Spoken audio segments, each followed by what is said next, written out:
Bon, nous allons commencer. Donc, bonsoir et merci à tous d'être venus si nombreux.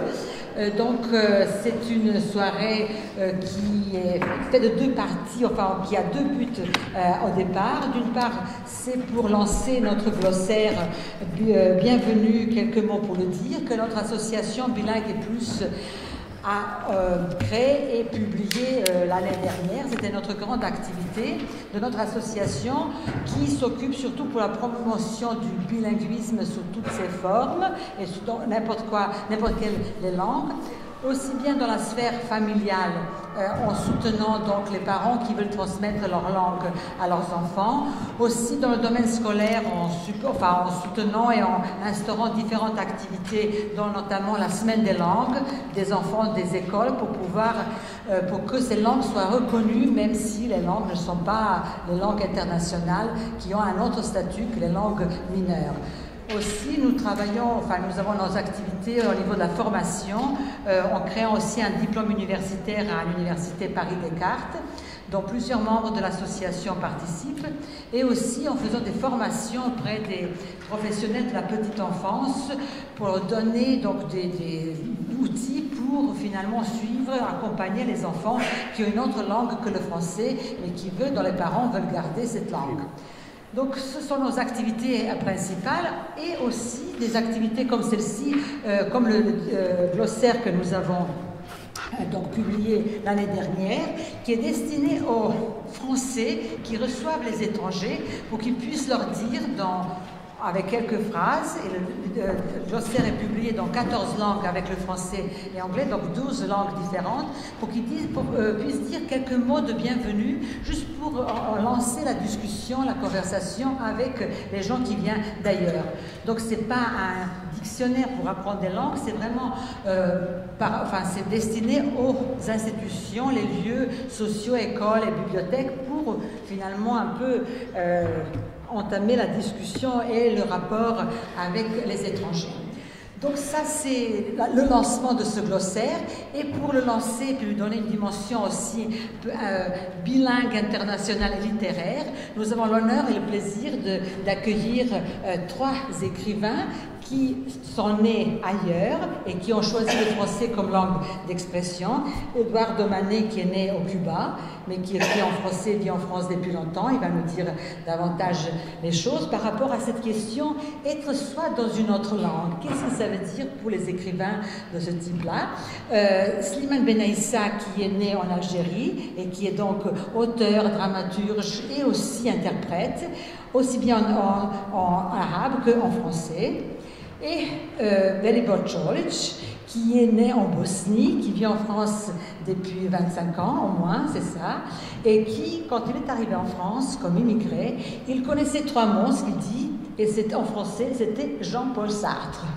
Et donc, depuis non seulement il maîtrise le français, et puis il écrit en français dans son dernier livre, Manuel d'exil, dans combien de leçons 35 leçons pour réussir son exil. Et donc il va vous parler. Et puis je vous présente notre médiatrice, Yasmina Shopova, née en Macédoine du Nord, en Macédoine, en ex-Yougoslavie, donc notre compatriote, qui est rédactrice en chef de la fameuse revue Courrier de l'UNESCO, et qui notre fidèle associée dans toutes les soirées littéraires, parce qu'elle sait très bien aussi transmettre et nous faire partager le plaisir des écrivains, leur intention et leur créativité, et puis nous partager avec le public que nous invitons régulièrement. Donc voilà, je laisse la parole à Yasmina et je vous souhaite une bonne soirée. Alors j'oubliais qu'à la fin nous avons un buffet, donc je participe pas, restez jusqu'au bout. Et la seule chose, c'est qu'il faut qu'on quitte les lieux à 10h. Mais donc on a suffisamment de temps pour partager toutes ces bonnes choses spirituelles et matérielles, non, et comme gastronomiques.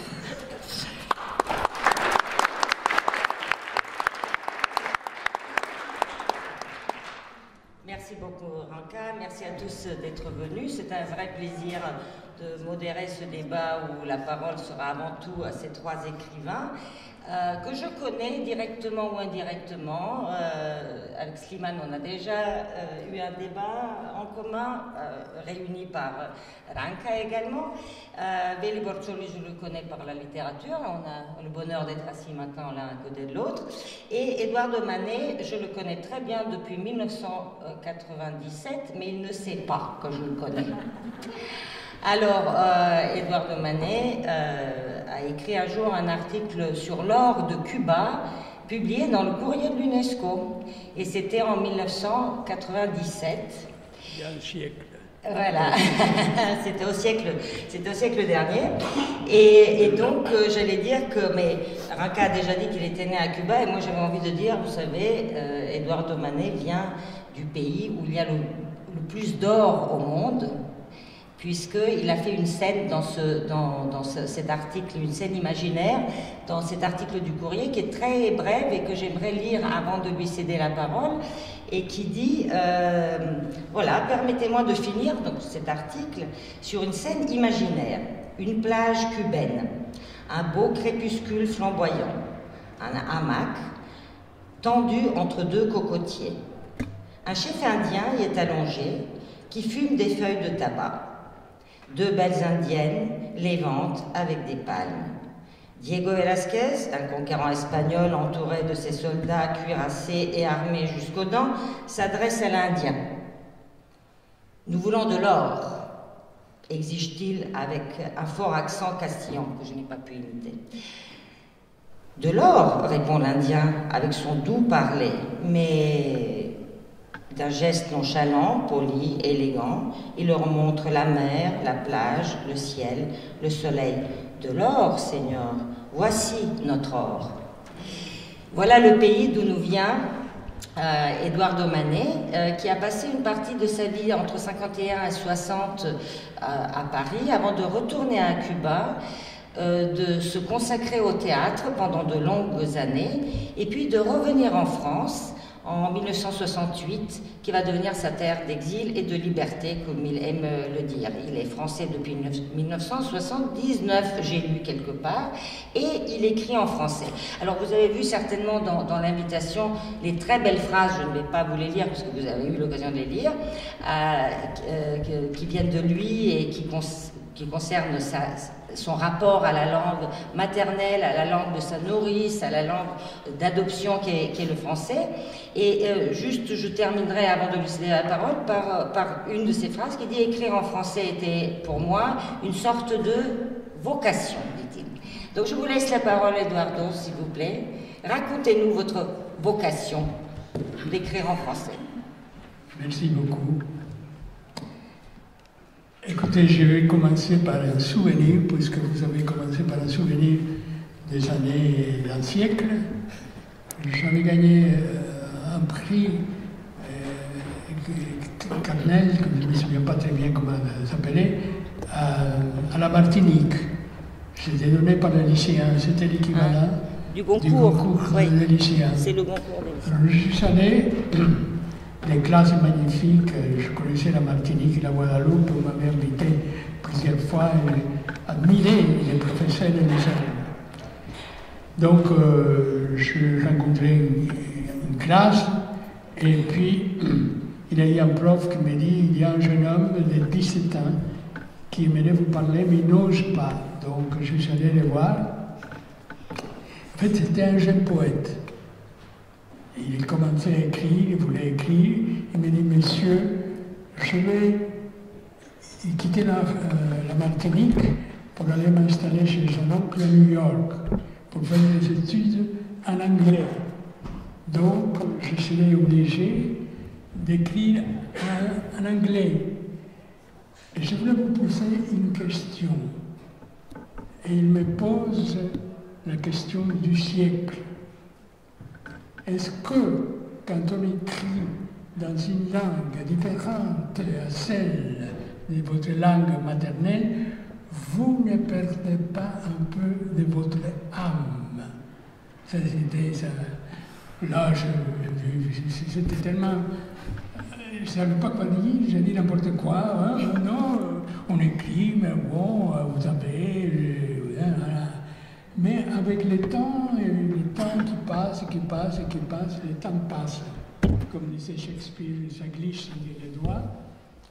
Je me suis posé la question, est-ce que, au fait, c'est vrai? On perd un peu de son âme quand on écrit dans une autre langue que la langue maternelle. Mais bon, on est là, et j'écris en français, mais j'étais bilingue, parce qu'il y avait l'impérialisme yankee.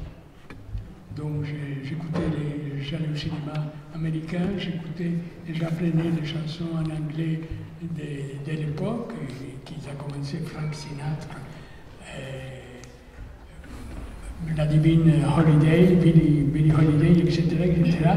J'avais commencé à écrire en anglais un petit peu et toujours j'avais écrit des pièces de théâtre en espagnol. Puis j'ai voulu faire des études et j'ai choisi Paris, la France. Je voulais faire des études de 3 ans pour retourner à mon pays. Il a eu un coup de temps et d'un militaire qui s'appelait Batista. Résultat, au lieu de 3 ans, j'ai resté 10 ans jusqu'au triomphe de la Révolution. Et comme j'ai, à l'université de La Havane, j'avais été ami de Raúl Castro surtout, qui étaient les frères de Fidel, les grands. Je suis retourné quelques années pour faire du cinéma surtout. Et théâtre, on m'avait nommé directeur de la compagnie de théâtre national. Et après, en 1968, quand Fidel Castro a décidé de dire oui à l'entrée de Jacques Russe à Prague, j'ai compris que je ne pouvais pas plus rester. Et j'ai eu la chance immense d'avoir une pièce de théâtre qui s'appelait Las Monjitas en espagnol et Les Nonnes en français, et qui a été choisie par Roger Blanc. Vous savez, on perd la mémoire dans ces pays, la France. On perd la mémoire. On devient, je crois que ce peuple devient Alzheimer, collectivement. Et surtout dans l'aspect artistique, culturel et littéraire. Parce qu'on oublie de plus en plus les gloires, ce qu'on appelle les gloires du passé. À ce point-là, que mon ami Mesquiche, Daniel, qui dirigeait le conservatoire, m'avait dit, j'ai un problème avec mes élèves, parce que quand je lui dis, non, tu dois jouer un petit peu comme Bacro, ils ne savent plus qui est Bacro. Ils ne savent plus qui est Chouvet. Et nous, quand on était à cette époque-là, jeunes, quand j'étais acteur, moi aussi, enfin, j'apprenais à être acteur, et quand je devais étudier une scène, je ne sais pas quoi, disons, de Racine, je disais tout Racine, évidemment. Maintenant, au conservatoire, actuellement, les élèves font comme au cinéma. Ils ne lisent pas la pièce qu'ils vont jouer. Ils lisent les dialogues pour savoir combien de dialogues ils ont. C'est la vérité. Et on a oublié, parmi d'autres, des gens comme Roger Blanc, qui était un éminent.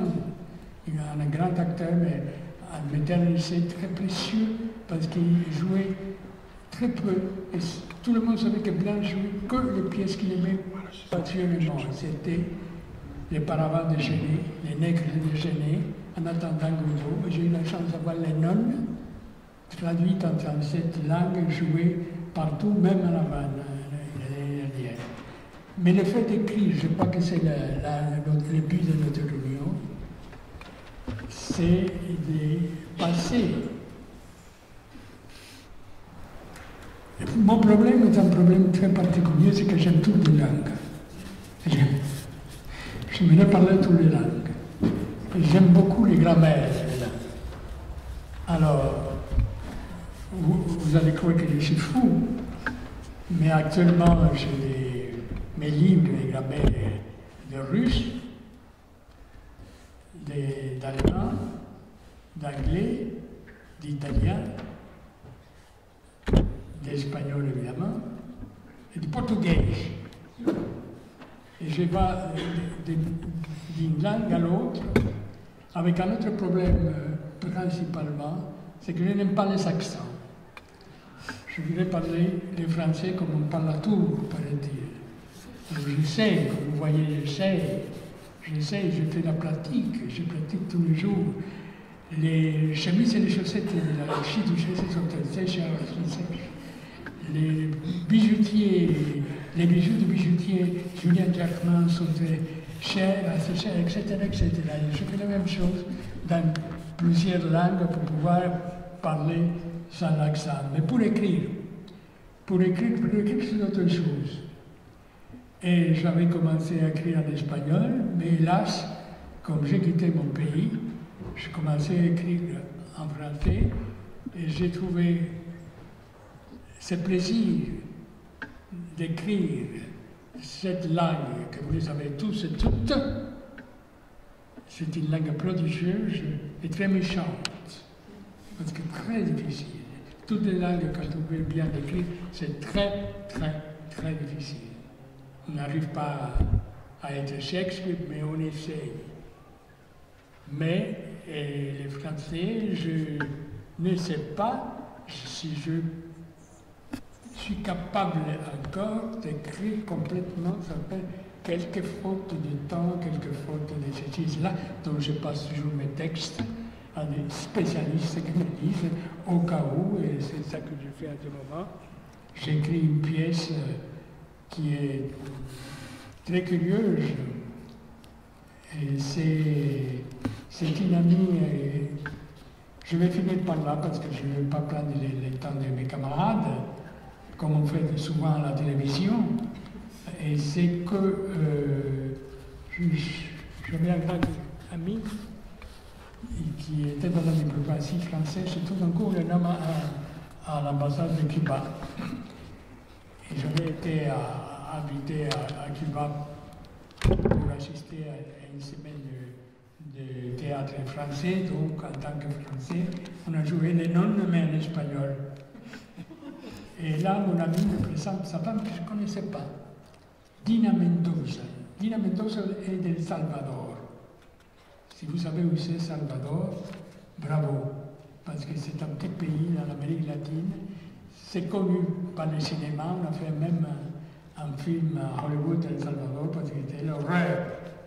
C'était le moment où il y avait les guerrilles et tout ça, c'est l'horreur. Ça continuait à être l'horreur, dans la capitale, etc. Mais Dina Mendoza, il me parle d'une question de grande injustice, comme elle disait. Antoine de Saint-Exupéry avait épousé une dame d'El Salvador qui s'appelait Consuelo Subtín Sandoval. Alors, Antoine de Saint-Exupéry, l'auteur du Prince, Petit Prince, mais l'auteur de Vol de nuit, Courrier du Sud, un grand auteur, vraiment, et un homme très courageux, très beau, un géant. Il n'aimait que les femmes blondes, avec de longues jambes. Il avait été le fiancé de Louise de Villemorin, pour vous dire, une dame qui avait été la maîtresse de Macron, et que c'était un peu scandaleux à l'époque, tout le monde rigolait, etc.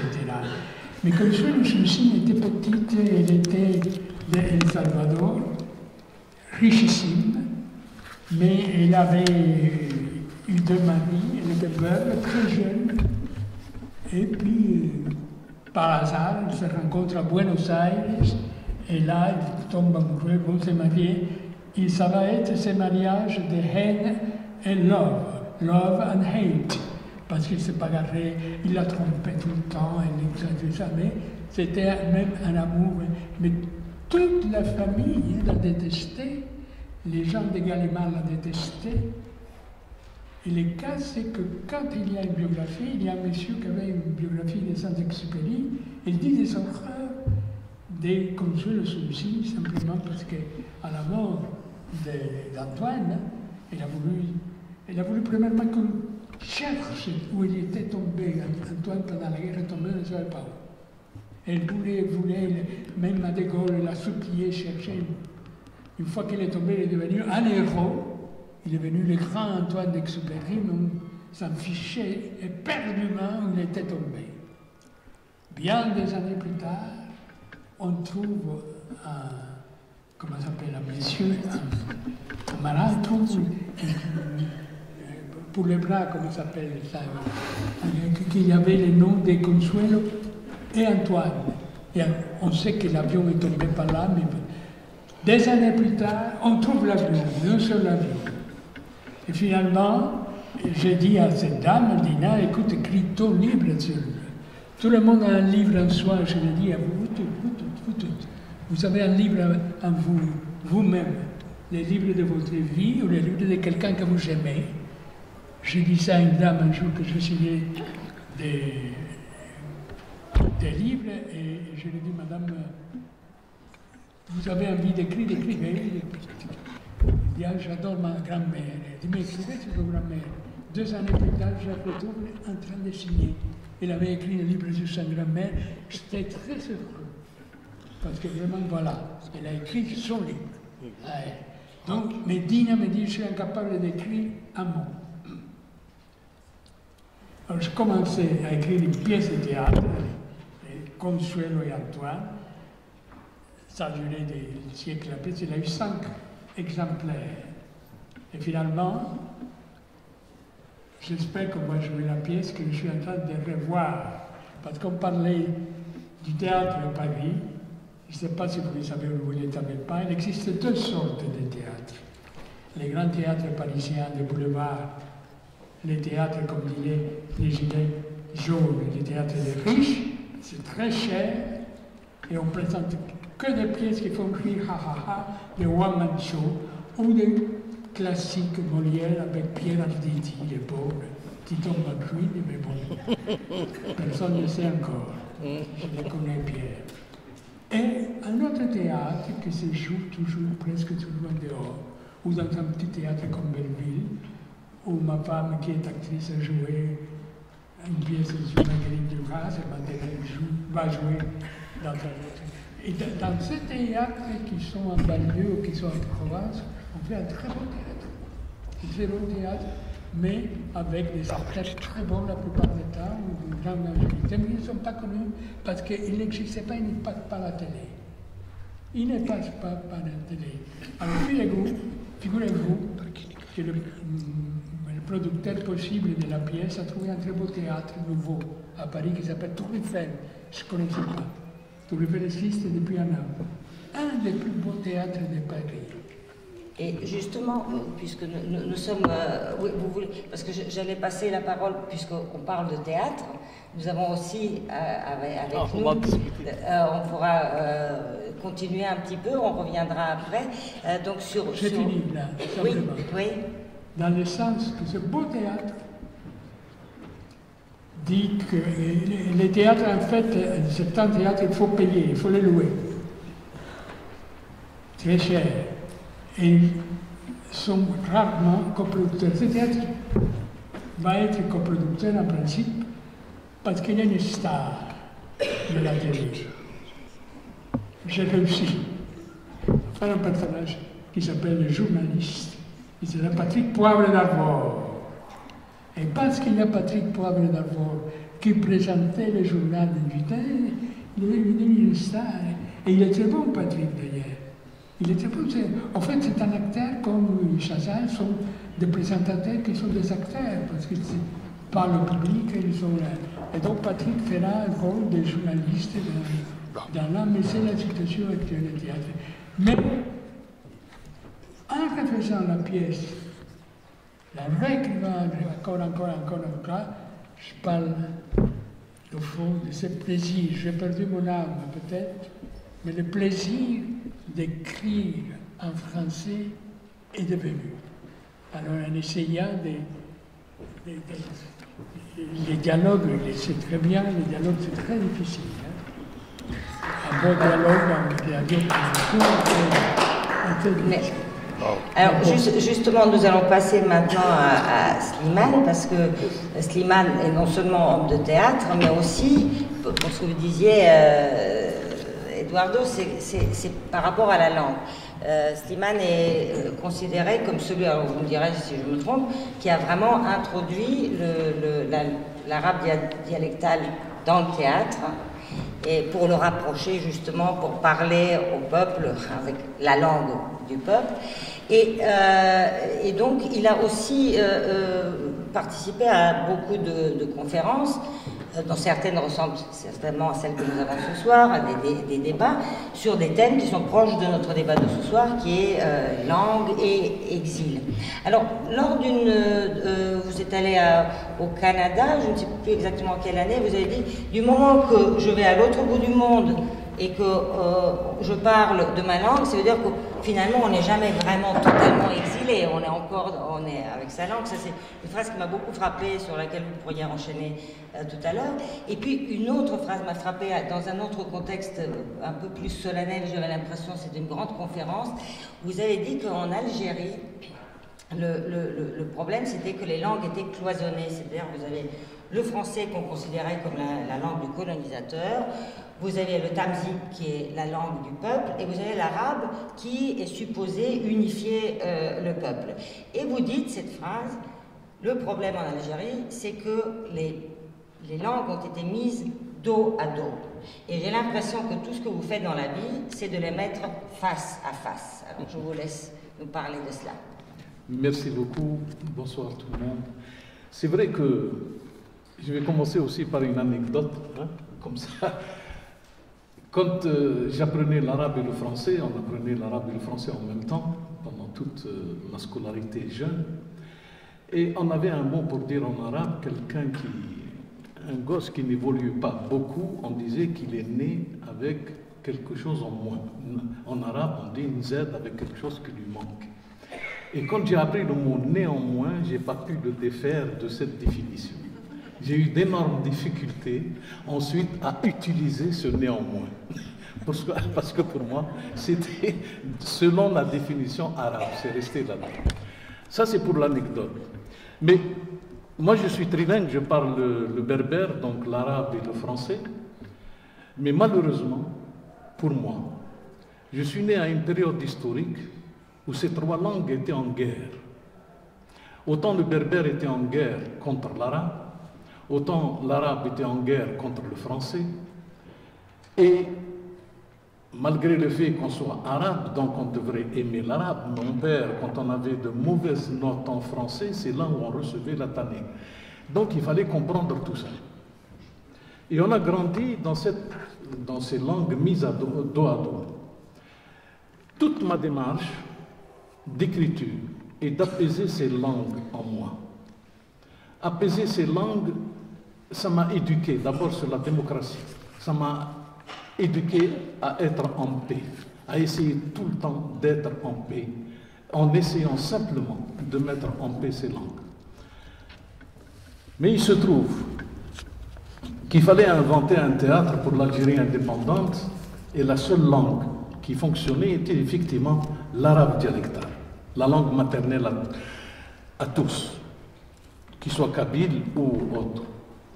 Donc cette langue qui avait que le niveau culturel de nos parents, elle devait être investie par nous, qui avons acquis ailleurs un savoir, et dans une autre langue. Donc il fallait faire évoluer cette langue pour la porter au niveau de nos préoccupations et de nos désirs. Et ça a été tout mon travail dans le théâtre, avec Kate Biessine d'ailleurs, avec d'autres auteurs, pour mener cette langue au niveau de la problématique que nous en voulions. Donc on a créé une esthétique, on a créé un théâtre avec des personnages, avec tout était à inventer, la manière de parler, la manière de raconter, la manière de ceci. On a passé quand même un certain nombre de temps là-dessus en Algérie, et je me retrouve brutalement par le terrorisme, je me retrouve réfugié donc en France. Je ne me sens pas exilé en France. Je parle la langue. Mais connaître la langue n'est pas connaître la société française. Et pour connaître, faire du théâtre, il faut plonger dans la société française. Pour moi, le théâtre, c'est pas voir la vague qui est au-dessus, c'est suivre les courants qui sont en dessous et qui déterminent d'ailleurs la vague. Notre responsabilité de dramaturge est d'être au niveau de ces courants secrets. Et là, il faut connaître la société sensuellement, d'une manière extraordinaire, épidermiquement, je dirais même, pour pouvoir écrire un théâtre pour ce public. Et c'est là où la question maintenant se pose, comment être soi dans une langue étrangère. Ayant inventé un langage théâtral pour dépasser la notion de langue, comment puis-je être cet auteur le même qui poursuit ses préoccupations et communiquer, parce que c'est tout ce que j'avais à offrir à un public français. C'est mon expérience théâtrale algérienne aussi, puisque je venais avec. Et c'était le meilleur de moi-même, en réalité. Parce que me mettre dans le courant des théâtres français, il y en avait beaucoup qui m'avaient précédé et qui avaient certainement plus de talent là-dessus. Moi, j'avais une expérience qui m'était propre, comme le sel de ma mère, et que je devais communiquer à un public ici, d'autant plus que les problèmes, historiquement, nous lient quelque part. Donc, cette problématique s'est posée parce que le théâtre est l'acte social le plus fort. C'est une prise de parole sur une scène, le public est dans le noir, nous sommes dans la lumière, et la parole, elle est, comment on dit, elle est sociale. Et la société a une idée de moi. Et c'est ça l'handicap que j'ai eu dans l'être soi dans une société qui, elle, prétend avoir une idée de moi-même mieux que moi-même. Et c'est là où je suis enfermé.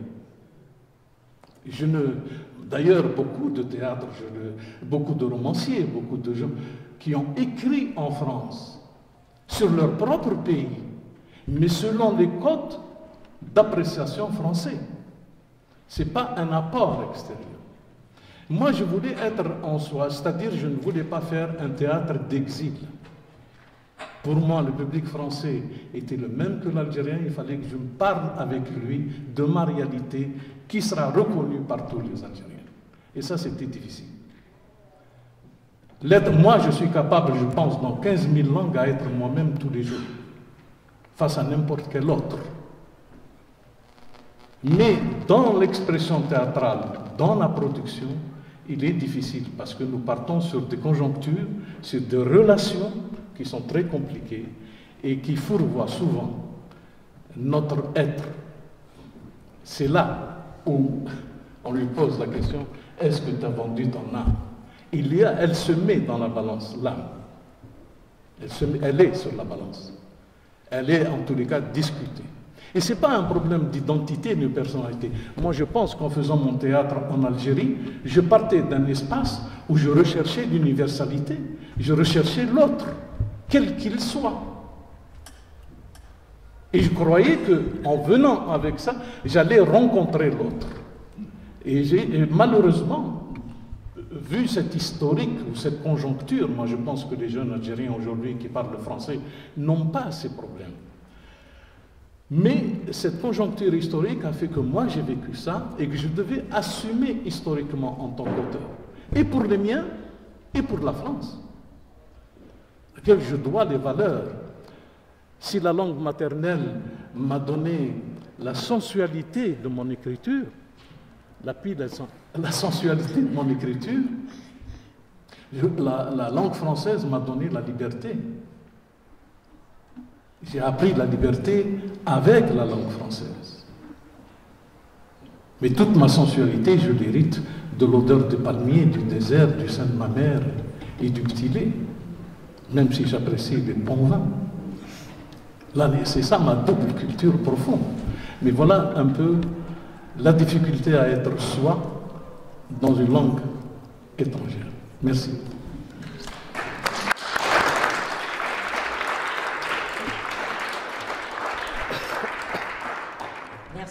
Merci beaucoup.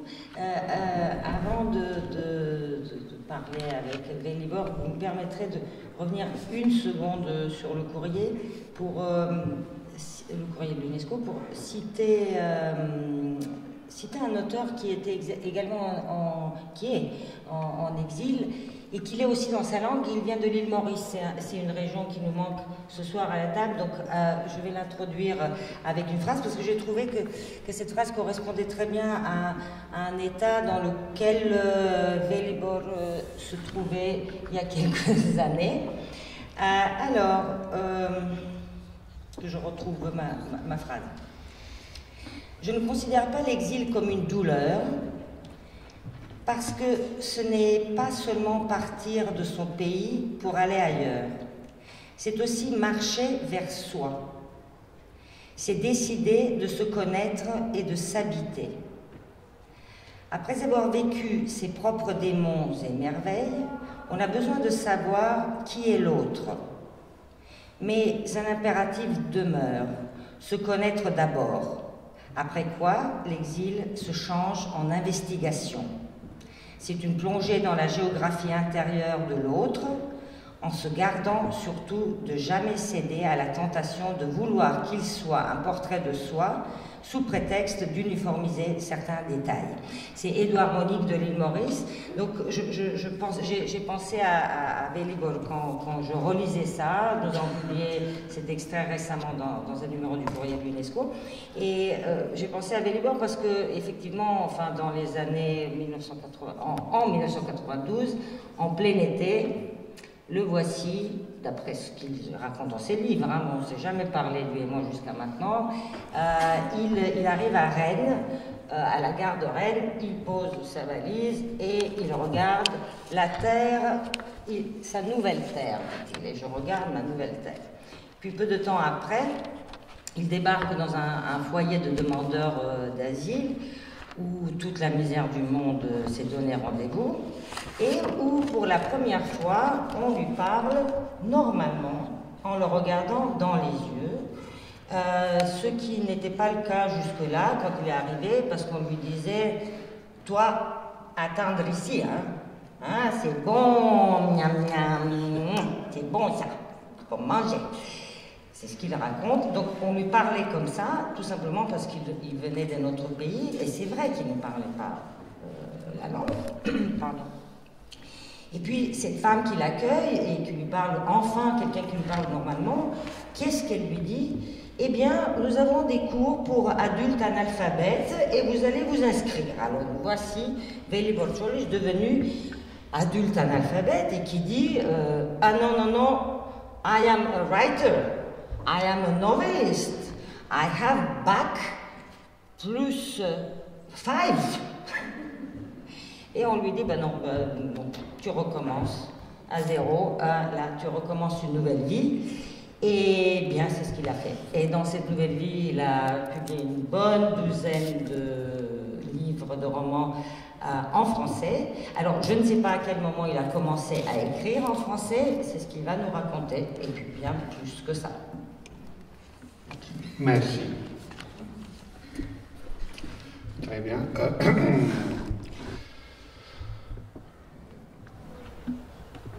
Je suis ici en France, disons depuis 1992. Dans quelques années, ça va faire moitié-moitié. Moitié de ma vie là-bas et la moitié de ma vie ici. Et je suis étranger, mais j'ai eu la chance, je dis toujours, j'ai la chance d'être un étranger invisible en France. C'est-à-dire, si je dis rien, oui, je peux passer pour un Norvégien. Si je dis rien, un Belge. Mais je parle. Alors, dès que je commence à parler, on m'a dit « Oh, vous avez un petit accent. » Ou « Carrément, vous avez un accent. » Donc, je suis étranger dans la langue. Je suis invisible, je suis belge, je suis tout le monde et personne.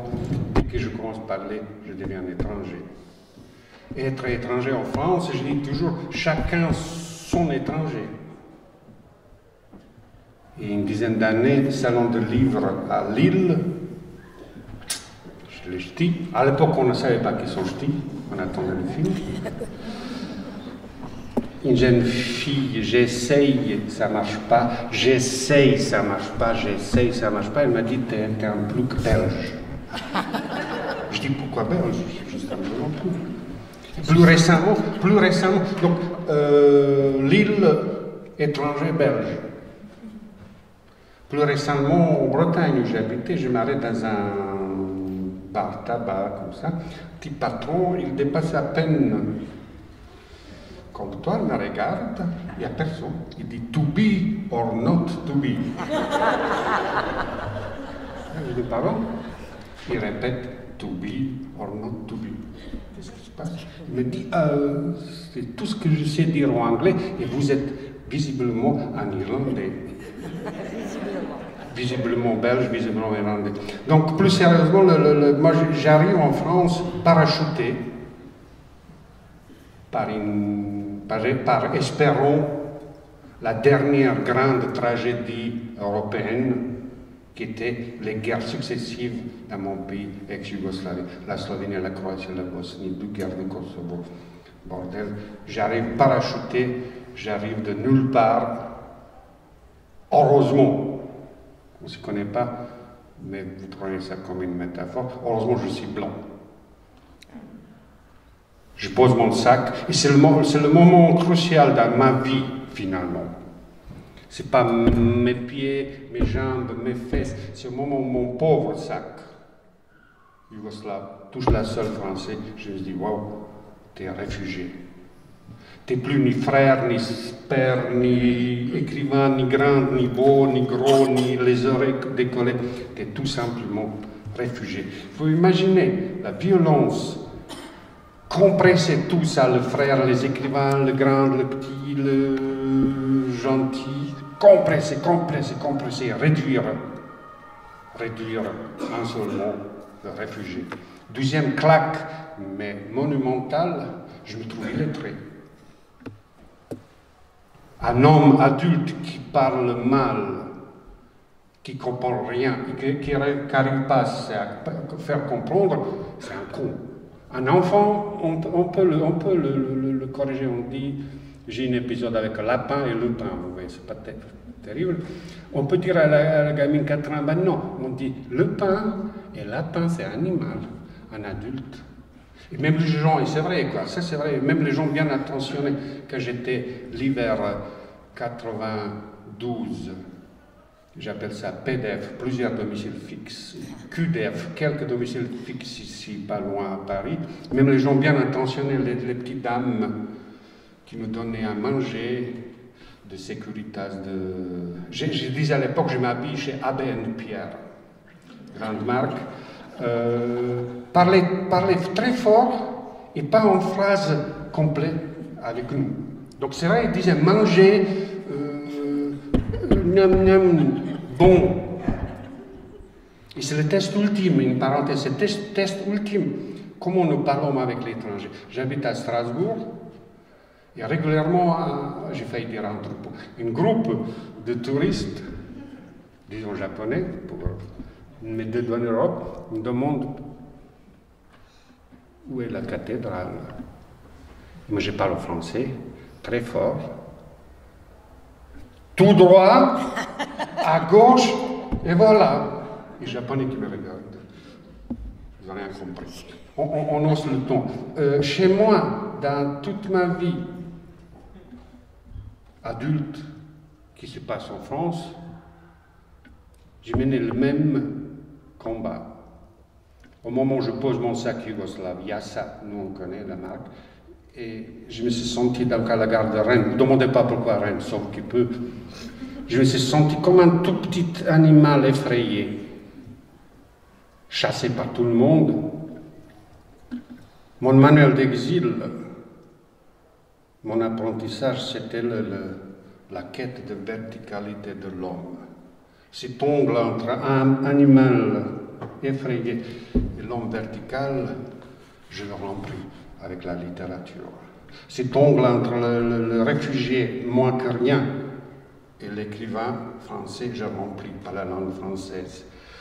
Et c'était pas gagner, je dis tout. Être illettré, c'est la réduction, c'est les gifles, être analphabète, ça dirait stupide. Je voulais parler, je voulais dire je t'aime, je voulais dire j'ai soif, je voulais dire j'ai mal au genou, je voulais dire c'est beau, c'est moche, il pleut, bonne année, et rien de tout ça n'était pas possible pour réfugiés.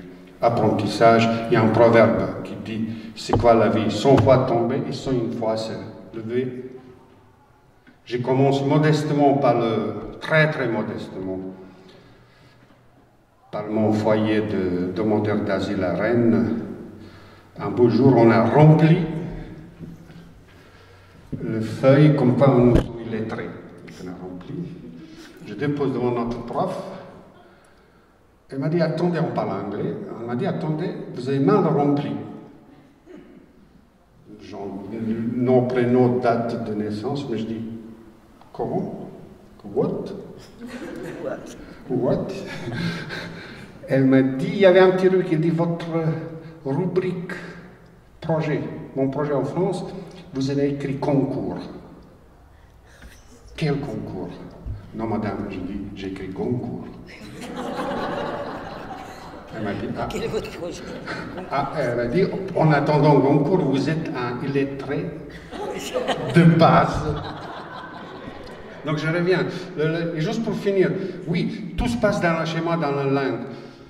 Invisible étranger, qui mange jambon et qui boit de l'alcool, qui a bu beaucoup d'alcool, qui a arrêté de boire l'alcool. Voilà. Merci le cardiologue. Voilà. Mon prêtre qui m'a interdit de boire l'alcool s'appelle cardiologue. Une nouvelle religion. Tout se passait dans la langue, tout se passait dans l'accent.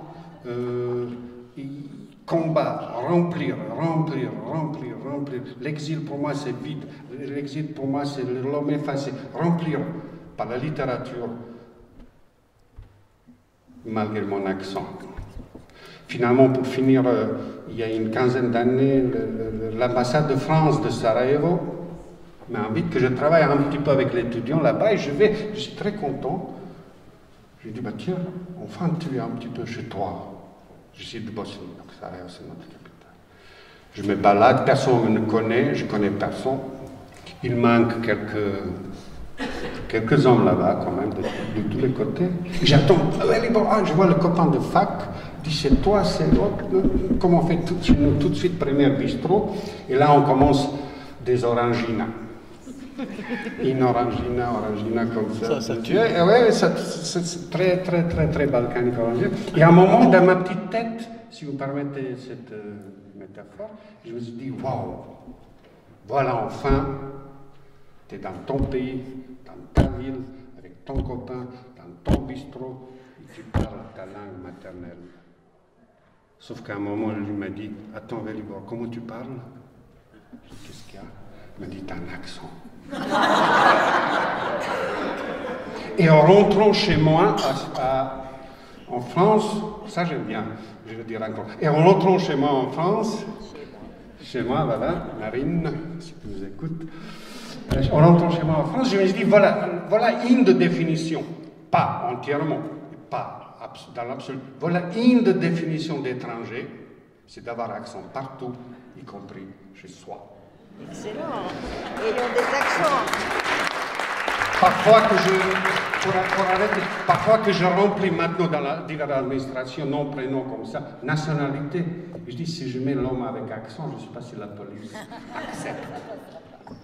Voilà, donc le combat il était là, l'homme illettré, et finalement pour arrêter, j'étais déjà écrivain, je voulais redevenir écrivain, et même les gens bien intentionnés comme chante merveilleusement Georges Brassens, ne m'encourageaient pas, ils disaient, ah bon, tu veux faire quoi? Ben, je dis, je vais écrire en français. Ben, ils me disaient, ben, tu parles mal, comment tu vas écrire? Ben, je dis, ben, je vais essayer. Et après, j'ai commencé à publier j'arrête là. J'ai commencé à publier, je n'étais pas content de dire, qu'est-ce qu'il y a maintenant? Ben, je dis, j'aimais bien essayer chez Grasset ou Gallimard. On me disait, enfin, t'as un petit éditeur, quoi, ça va. Ouais, t'as un petit éditeur, ça va pour toi. Ça, c'est le sujet de mon deuxième livre sur l'exil, l'ambition autorisée pour un réfugié, mais il faut attendre le mois de mars l'année prochaine. Ah, bon, Ecce scriptor, voilà l'écrivain que j'appelle. Merci.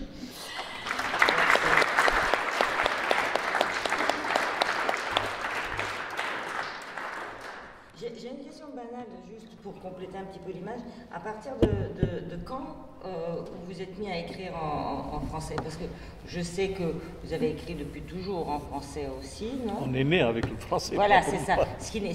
Non, c'est pas, pour Eduardo, c'est pas le cas. Mais en fait, le français était dans la famille. Mais pour Velibor, le français était... Il y avait peut-être le français et le piano à la maison, quand même. Une bonne famille qui se respecte en ex-Yougoslavie, non? Non, il y avait... Non, alors à quel moment? Il y avait des chansons russes et des trucs. Le papa est communiste. Il est toujours d'ailleurs. 80 ans. Et il est communiste, très bien. Il est communiste tendance maréchal Tito. Quand j'écrivais, juste un épisode, que j'écrivais un livre qui s'appelle Jésus Tito sur maman et papa, je l'appelais régulièrement pour compléter ma mémoire. Comme dit Boris Cyrulnik, notre mémoire est faite par les autres. C'est pas trahir ça, en tout cas pas dans la littérature. Une fois je l'appelle et je dis, papa, tu te rappelles, tu rentrais de boulot, tu me mettais sur le genou, tu me caressais la tête, tu me disais, fiston, au XXIe siècle, tout le monde sera communiste. Lui, il m'a dit, on n'est que en 2008.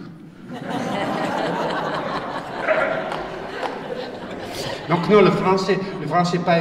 Mais mes cousins qui sont tous en Allemagne, qui ont des garages maintenant, des bagnoles comme ça, ils me disaient, t'es dingue ou quoi? Il n'y a pas de business en France. Eh ben, je dis justement, je vais en France. Non, la littérature existait. On avait toutes les traductions, on avait tous les grands poètes, tous les grands comme ça. Comme quoi la littérature peut exister sans la langue au contraire, je ne sais pas. On avait tous les grands poètes traduits comme ça. Je connaissais déjà Jean-Paul Sartre, Jean-Jacques Rousseau, une quinzaine d'écrivains comme ça, français. Non, la langue française, pour moi, j'étais parachuté dans une langue et suffisamment fou pour vouloir devenir et afficher écrivain français. Oui. À tel point qu'il y avait quelques années, rencontre franco-bosniaque à Sarajevo des écrivains, et moi je vais avec les Français. À côté français. Et là-bas, les coups qui disent, ah là, putain, il se prend pour un français. Non, complètement vierge et vice-versa. Bonjour et quelques... Et alors, au bout de combien de temps? Ou alors, même maintenant, je ne sais pas, si j'ai pas regardé. 8 ans, je commence à écrire en 2005. Journalisme m'aidait beaucoup. Comme tous les musiciens ratés, j'ai fini critique de jazz. Je ne sais pas pour les critiques littéraires, parce qu'eux aussi sont musiciens ratés. Et le journalisme m'aidait beaucoup. Je commence à écrire et dans cette urgence journalistique, j'ai commencé à accoucher le premier texte. C'était à préparer lisible. Et il y avait quelque chose de technique. Notre grande traductrice Mireille Robin, elle est tombée malade. Loyer, il faut payer. La boulangerie aussi, il faut payer. J'ai commencé à m'acheter les chaussures comme ça. Donc, j'ai essayé de l'écrire. Il publie. Une très belle maison, Gaïa Actes Sud. Puis j'ai essayé malgré chez Gallimard. Et pour l'instant, qu'est-ce qui se passe? Moi j'écris, Gallimard publie, et c'est pas moi qui vais arrêter. Ça, c'est certain. On va voir comme ça. C'est venu comme ça. La vie. Et probablement, il y a beaucoup de gens qui sont 25 ans qui ont autre chose plus intéressant à faire que l'écrire. Probablement, il y a un défaut dans ma tête. Je voulais écrire dans cette belle langue qui était pour moi comme une... je ne sais pas comment un tableau inaccessible. On verra. Je suis en train d'accoucher péniblement mon 6e roman, In French. On verra qu'est-ce que ça va donner. Bien, très bien. Donc, écoutez, il ne nous a toujours pas dit quand est-ce qu'il s'est mis à écrire, mais c'est pas 2006. Ah, pardon, il l'a dit 2006. Je l'ai raté. Comme ça, mars-avril 2006. Mars-avril 2006, la date est bien précise. Bon, écoutez, je vous remercie beaucoup. Je retiens une chose de ce que vous avez dit, tous les trois, vous retenez sans doute d'autres choses. Moi, j'ai l'impression qu'en fait, quand on est dans une nouvelle langue, on ne se sent pas forcément étranger, même pas du tout lorsqu'on est écrivain. On se sent étranger quand on se met à parler, comme il l'a dit. Et quand je me mets à parler, je deviens étranger. Donc je deviens étranger au moment où je communique. Je suis plutôt étranger dans une société. Nous avons donc ce rapport société-langue qui est très complexe et que nous n'allons pas développer maintenant parce que nous n'avons absolument pas le temps, puisque je voudrais vous laisser poser des questions à nos panélistes. Et donc je laisse la parole au public. Ah, voilà la première. Ah, tu vas passer le micro. D'accord, je pensais que tu voulais poser une question. Je me disais déjà quel succès, déjà première question. L'autre côté, on est tellement complet maintenant. On était oui, tellement complet. Vous étiez tellement parfait que... Complet. Bonsoir. Alors moi, je voudrais savoir votre rapport à l'accent. On a entendu parler d'accent. Mais est-ce que l'accent est un handicap ou un avantage ou comment est-ce que vous vivez votre accent étranger en français? Voilà. J'espère que ça suscitera d'autres questions. Ils n'ont pas d'accent, eux. Ça va. Ils n'ont pas d'accent. De quoi parle-t-elle? Moi, j'ai un accent, oui, je roule le R. Voilà. Moi, alors je parlons roule, accent. Parlons avec des accents. Non, parce que tout simplement, il ne marche plus celui-là. Ah, Et voilà l'autre. Allô? bon, oui, celui-là, il est mieux. Voilà, il est... Non, c'est simple. Je joue en arabe, je suis acteur aussi. Donc je joue en arabe et je joue en français. Perdre le R arabe, c'est catastrophique en arabe. Mais le garder en français, c'est pas aussi catastrophique. Il y a des bourguignons qui roulent des airs comme moi. Donc et en plus, je n'arrive pas à travailler, malgré mon métier, le R français. Là. Je parle comme un kabyle après. Il y a un R au fond de gorge qui est faux. Donc l'accent...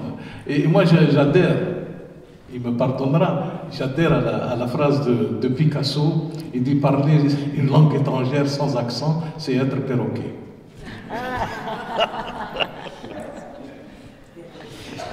Accent, je veux juste dire, j'ai essayé, plus tard on apprend une langue étrangère, plus c'est compliqué.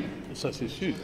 Je commence à me débrouiller avec la belle langue française à 30 ans. Donc j'ai essayé, laisse tomber, finalement. C'est pas ni avantage, ni... Vous savez, le loucher, on peut faire que c'est un avantage. Avoir énormes oreilles décollées, handicap, on peut faire que c'est un avantage. L'accent, elle est là. J'ai dit, heureusement, je ne suis pas chanteuse comme Jane Birkin. Même si je suis aussi bien fait qu'elle, n'est-ce pas? Non, je crois que... Heureusement, oui, disons heureusement, parfois je passe à la radio et parfois j'écoute 10 secondes, je dis, punaise, wow, c'est moi qui parle comme ça, parce que moi j'ai l'impression que c'est tellement long, depuis des années ici, je parle tellement que je parle comme vous, comme tout le monde. Après, c'était terrible. Puis il y a toujours quelqu'un pour me rappeler. Je profite pour rendre hommage. Il prend un chapitre dans mon livre à mon voisin de Budapest, Hongrie, Joseph Korda, une des dernières de famille juive hongroise à l'époque, qui était, il me disait toujours, jeune homme, j'étais accordeur de piano et gigolo professionnel à Paris de l'année 30. Et je vivais à Paris, il était expédié à Auschwitz par les Français. Il m'a dit, le premier Allemand que j'ai vu, c'était à la portail d'Auschwitz. Il disait, parfois j'oubliais que je suis juif, mais il y avait toujours quelqu'un pour me rappeler. Exactement. Est-ce que vous auriez peut-être une autre question? En français, si c'est possible. En français. In French, please. Sinon, we don't understand. Non,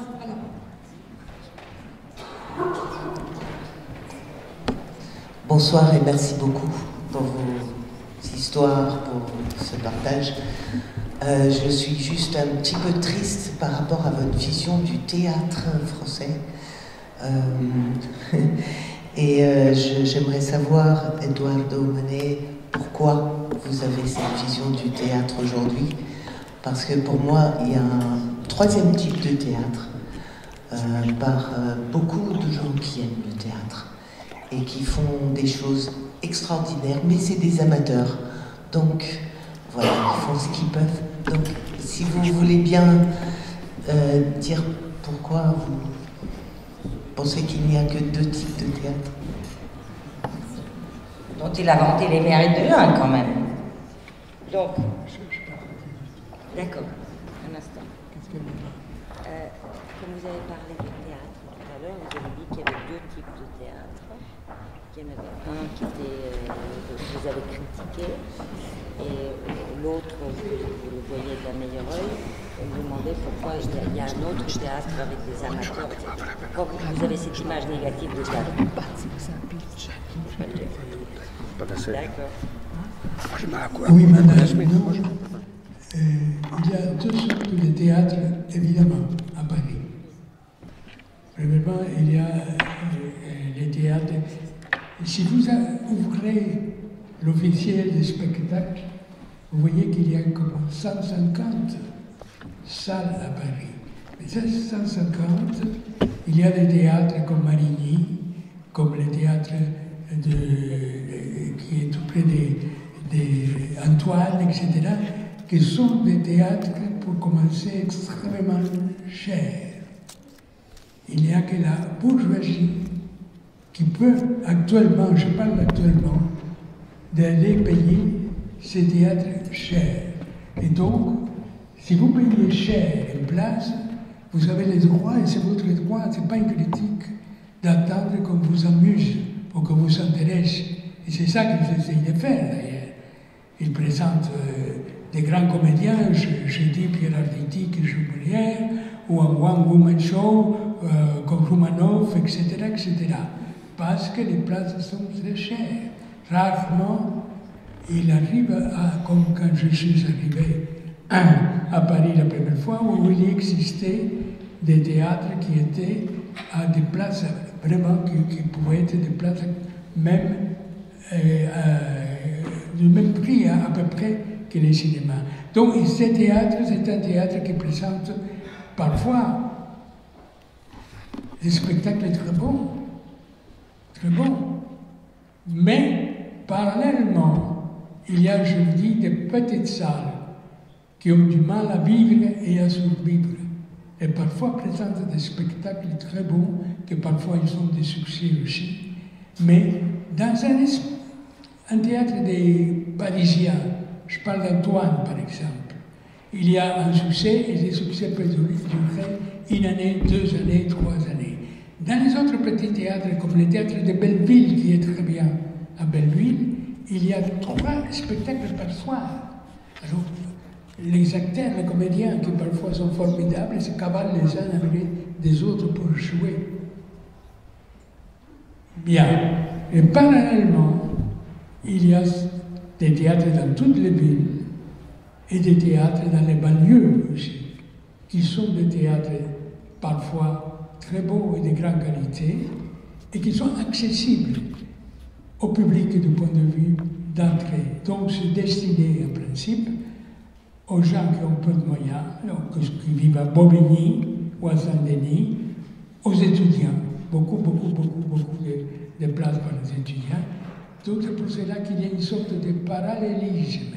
La seule chose que les grands théâtres à Paris présentent que les stars. Si vous n'êtes pas star, forget it.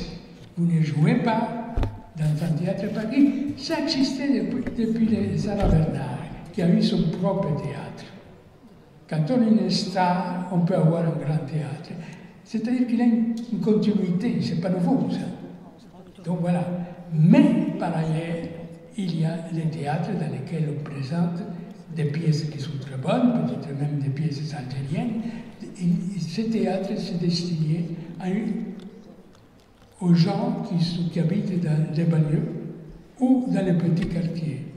C'est pour cela que quand il y a un étranger, par exemple, qui vient à Paris, des amis qui arrivent, me demandent qu'est-ce qu'il y a des biens, je me sens obligé de dire la vérité. Il y a des biens, parfois dans des théâtres qui coûtent très cher, qui sont très bien, mais il y a aussi des très bons théâtres, dans des petites salles, qui ne sont pas des amateurs. Il y a aussi des théâtres amateurs, qui sont très bien, qui sont très bons, et qui soutiennent aussi les auteurs contemporains. Voilà. Parce que pour être joué, et je me répète, pour être joué dans le grand théâtre de Paris, comme j'espère être joué, il faut avoir une star. Mon star, je ne savais pas qu'il était une star, mais c'est comme ça. C'est Patrick Poivre d'Arboc qui n'était même pas un acteur. Une chose bizarre.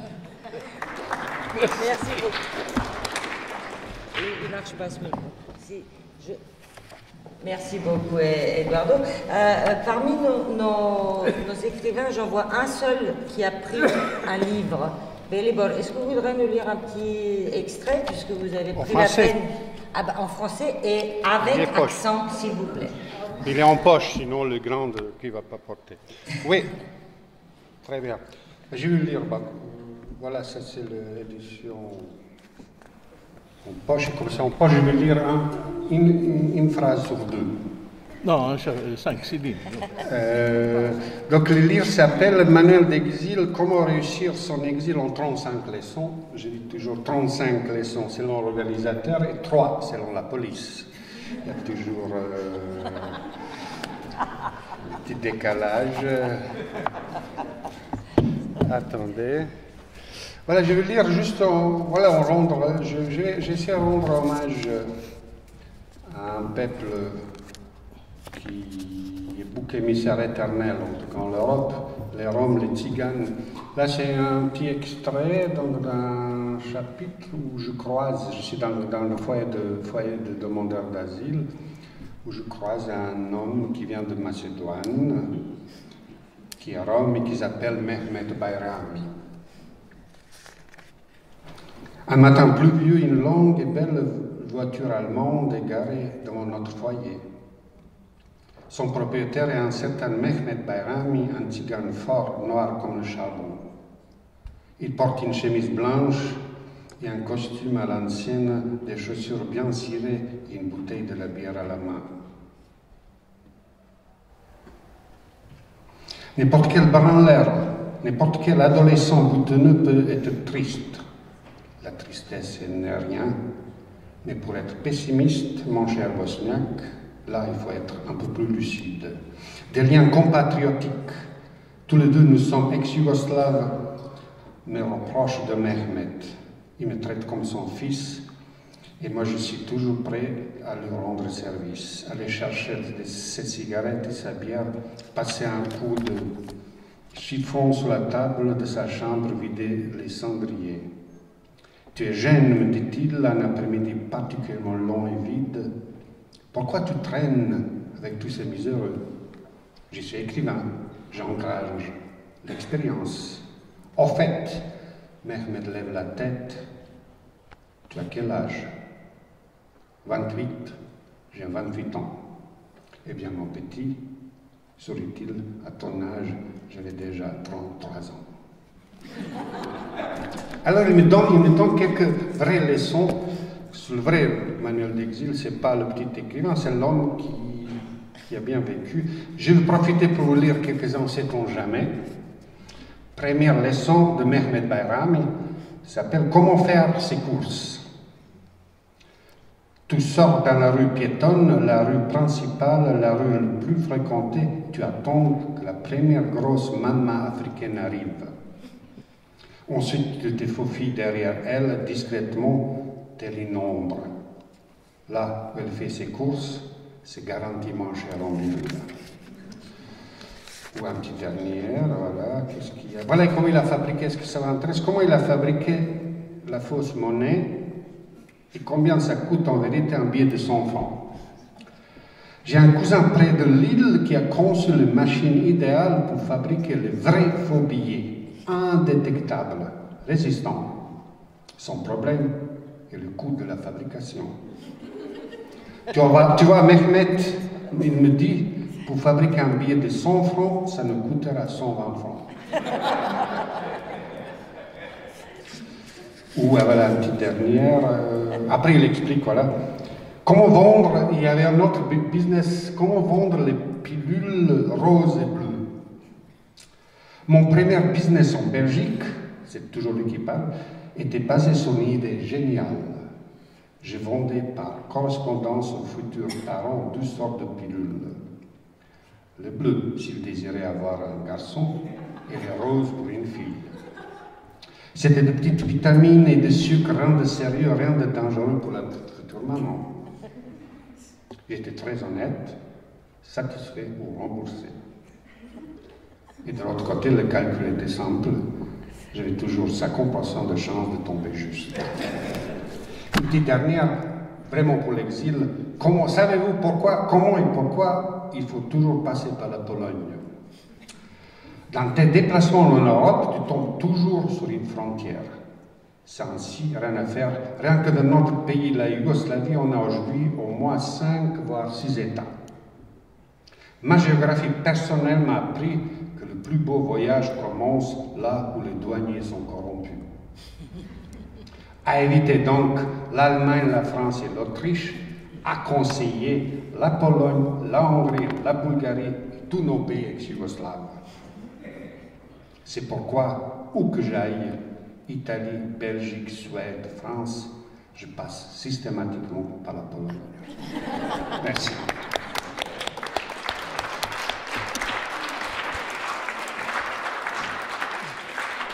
Sait-on jamais? Sait-on jamais la Pologne et hop, on est déjà sauvé. Merci. Merci beaucoup, merci Eduardo, merci Slimane, merci Velibor. Je pense que nous avons passé une très agréable soirée en les écoutant. Et puisque Ranka nous a proposé un verre, moi je pense qu'il est temps de le prendre. Je vais faire un tout petit peu de pub avant de vous laisser prendre le verre. Ah oui, bien 5 sûr, lignes. Pardon, bien sûr. Ah, Non, pour synthétiser un peu ce que j'ai dit, j'ai 5 lignes à lire simplement. Ah pardon Slimane, j'ai pas vu. La littérature cache plus qu'une langue, comme l'art cache plus qu'un regard. La littérature et l'art sont pluriels par essence. Il est regrettable d'avoir une seule culture pour lire et un seul regard pour voir. Nous sommes les enfants de la tour de Babel, éparpillés pour être unis à l'épreuve des rencontres et du bonheur des rencontres avec les autres pour mieux revenir vers soi. Il nous faut plusieurs langues pour commencer à penser.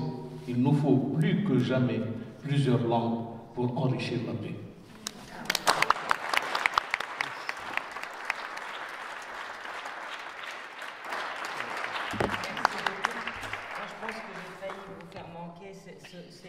Non, mais c'est pas grave. Il fallait prendre la prochaine fois.